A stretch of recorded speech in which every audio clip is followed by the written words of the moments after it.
लोग देखने गई पवन सिंह के नया होली गाना असू के डलका के टीजर है। जी हाँ भाई लोग, आप लोग बता दी कि ये गाना के आप लोग बहुत दिन से इंतजार करते रहेंगे, तो इंतजार की घड़ी खत्म हो गई। 17 फरवरी के रिलीज किया जा रहा है सुबह 6:30 बजे DRS म्यूजिक पर असू के डलका के फुल वीडियो। बता दी कि टीजर देखने आ जाए जो में पवन सिंह और डिम्पल सिंह नजर रहे हैं लोग और खूब होली खेल रहा लोग और गाना कुछ अलग हटके लाग रहा है, ऐसा लाग रहा है कि दर्शकों की पसंद आया लगा और फैन अभी से ही कहा करे कि ट्रेंडिंग में ये गाना पक्का जाए।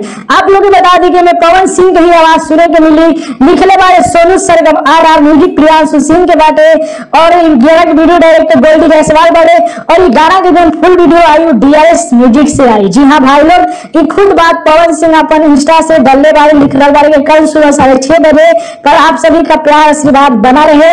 असू के डलका के जो उनकी फुल वीडियो रिलीज कर जा रहा पवन सिंह के दूसरा होली गाना। जी हाँ भाई लोग, तो टीजर देखने जा तो पसंद आई खबर तो न्यूज को लाइक करी जा, ज्यादा से ज्यादा शेयर करी जा ताकि सब लोग जानकारी मिले और जल्द से जल्द गाना के ट्रेंडिंग में पहुंचाई। तो आप लोग यही देर के भोजपुरी के अपडेट जाने वाली चैनल को सब्सक्राइब करी जा।